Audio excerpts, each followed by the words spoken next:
Hello, this is Math10150 Lesson 7, and in this video we're going to solve partially factored polynomial equations or polynomial equations that are easy to factor by factoring out the GCD or recognizing common factors. So again, in pre-calculus you're going to learn how to factor a lot of different polynomial equations, and you're going to graph polynomials. But sometimes if a polynomial is already partially factored, we can already solve it with the tools that we have. So one thing to remember to recall is whenever you are solving a polynomial equation, always be on the lookout for a greatest common divisor to factor out.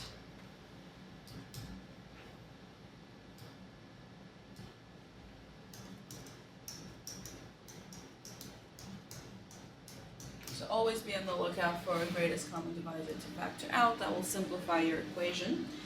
And also remember to recognize some common factors and the solutions that they correspond to. So common factorizations.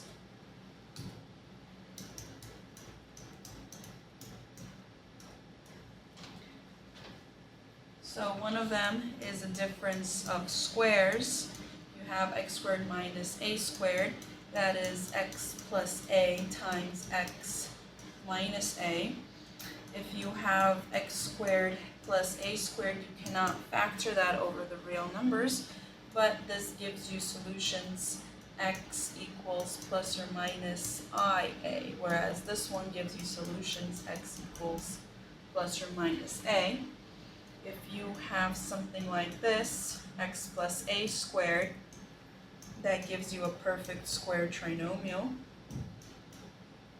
and that gives you solutions x equals negative a. Likewise, if you have the other perfect square trinomial with a minus sign, that looks like this, and the solution that this corresponds to is x equals a. So it's important to recognize these common factors when you are solving polynomial equations. So let's look at the following polynomial equation. So we're asked to solve 4x cubed plus 10x squared minus 2x equals 10. So at first you may again be a little intimidated because there is a cube in there, there's an x cubed. And in general, solving cubics is something that's covered in pre-calculus, but this is not. This cubic 4x cubed plus 10x squared minus 2x equals 0 is really a quadratic equation because you can factor out a GCD. You can factor out 2x here. So we're going to factor out a GCD, and that is going to be 2x, that's common in all the terms. And we're going to be left with 2x squared plus 5x minus 1 equals 0. So now this is another essentially quadratic equation. But remember that 2x that we factored out, we can't just divide both sides by 2x and forget about it. We have to look at each factor. Each factor of this polynomial equation can contribute to a solution. So what this 2x equals, this polynomial will work, this equation will work if 2x is 0 or if the quadratic is 0. So one way is if 2x equals 0. Well, how does that happen? X equals 0. That is one of our solutions. That is one of the solutions to this polynomial equation. The other way this equation can be 0 is if the other factor is 0. 2x squared plus 5x minus 1 equals 0. Well, we can try to factor that, but we're not going to be that successful. So we can try to use the quadratic formula. So here I always like to write down the values of a, b, c so that I make less mistakes. So here we have minus b plus or minus 25 minus 4 times 2 times -1 divided by 4, which gives us minus 5 plus or minus radical 33 over 4. You can't simplify that anymore. And that is the other two, gives us the other two solutions. So if we want to write down our solutions as a list, the solutions are 0, minus 5 plus radical 33 over 4, and minus 5 minus radical 33 over 4, and this is the solution set. So one common mistake here is when you factor out the GCD, you kind of forget about it and divide out by it, but you can't really divide out by it because you're going to lose one of the solutions. So if your GCD is some kind of monomial with x, then x equals 0 is always going to be your solution. Let's look at another example. We're asked to solve the following. 45y to the power of 12 plus 30y to the power of 10. Now again, at first this may seem like a ridiculous equation. There's a really high power of 12. But if you look at it long enough, you see that you can factor out something pretty big here to lower the exponent significantly. So what we can factor out is a GCD. Factor out the GCD, and the GCD is 15y to the 10th. So if we factor that out, we're left with 3y squared plus 2 equals 0. This is a much more doable equation. And again, there's two factors here. So the only way this polynomial equation can be solved is if one of the factors is 0. So the first factor, 15y to the power of 10 is 0, gives us the solution y equals 0. That's one solution to this problem. Another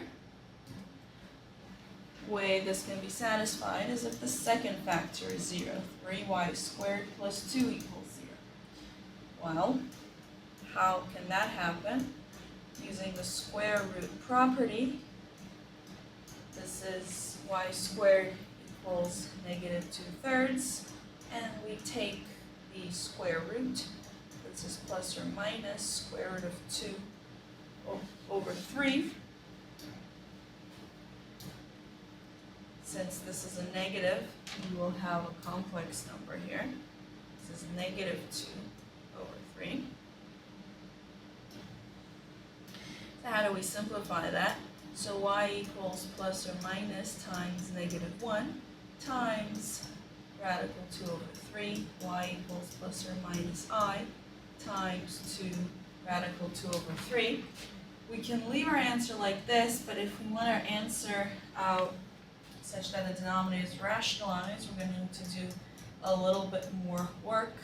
So this is radical 2 over radical 3. And I'm going to multiply the top and the bottom by radical 3 because I want to rationalize the denominator. And so I'm going to get radical 6 over 3 as my final answer. And so this has 3 solutions. The first is 0, don't forget about that 0. The next is I times radical 6 over 3. Second one is minus I, radical 6 over 3.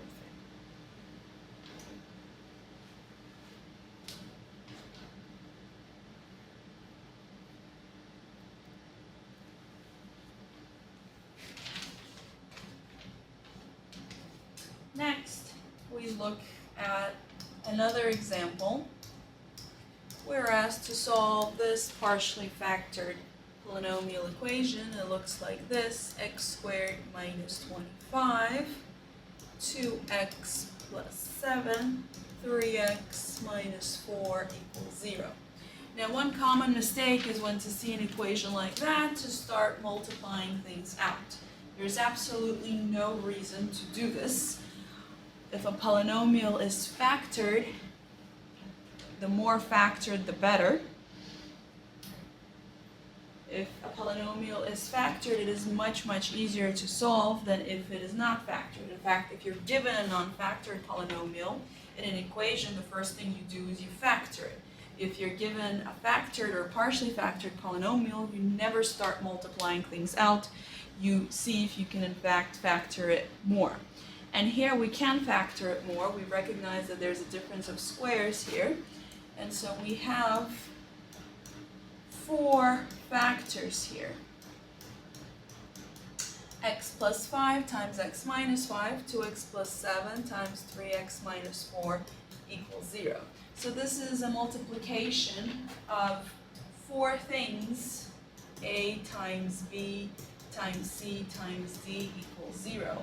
And the only way that this equation can be true is if any one of the 4 equals 0. So either a equals 0, this equation is true, equals b equals 0, this equation is true, or d equals 0, this equation is true. This is the zero product principle applied to more factors than 2.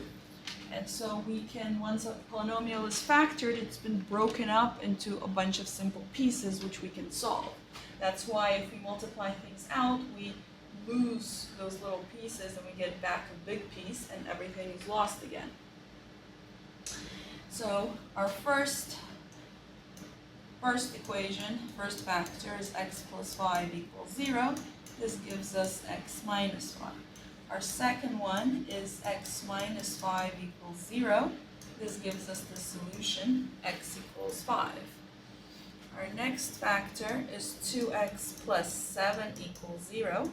This is 2x equals negative 7, or x equals negative 7 over 2. That's our third possibility. And the fourth one is 3x minus 4 equals 0, or 3x equals 4, or x equals 4/3.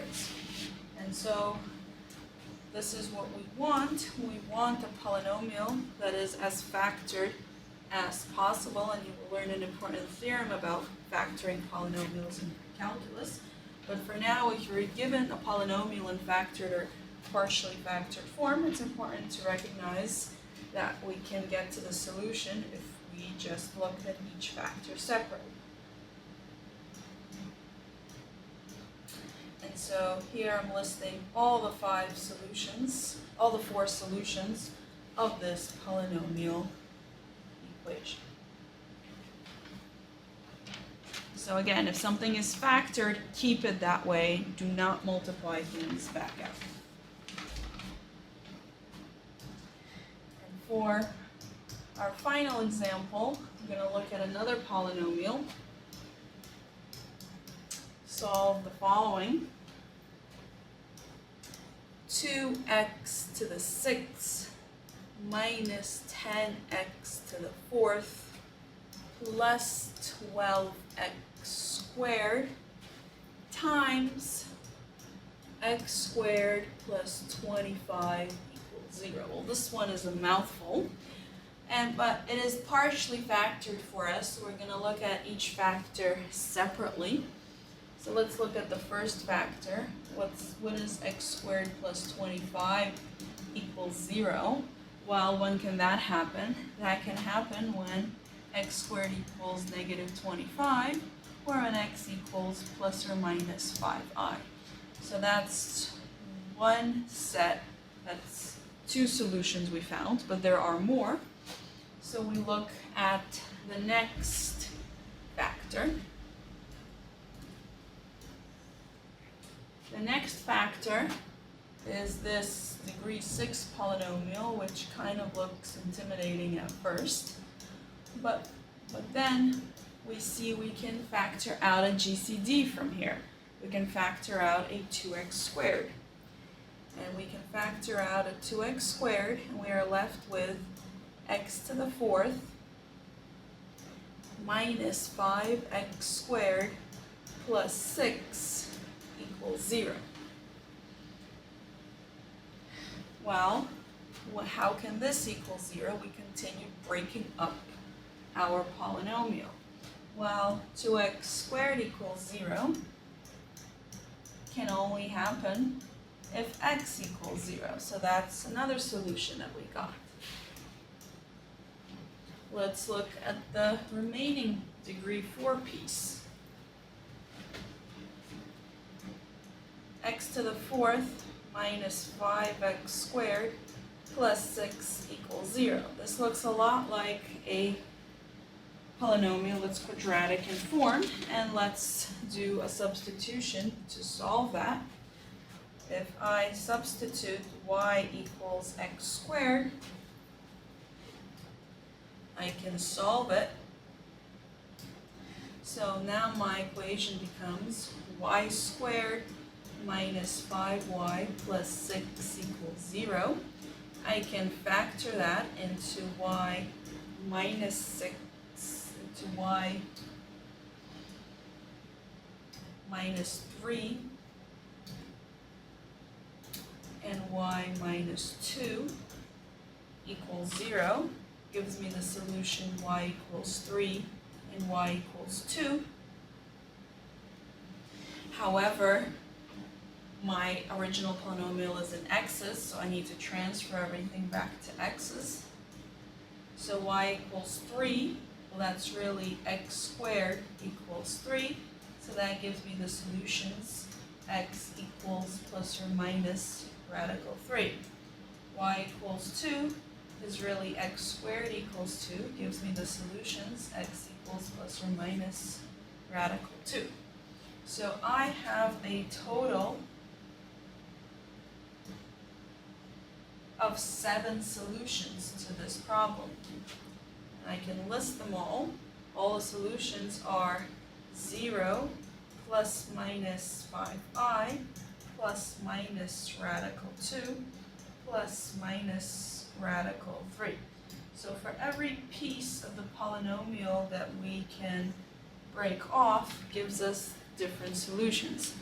So again, do not start multiplying and look at each piece. That piece, x squared plus 25, is already ready for solving to get solutions. So x squared plus 5 can only equal 0 if x equals plus or minus 5i.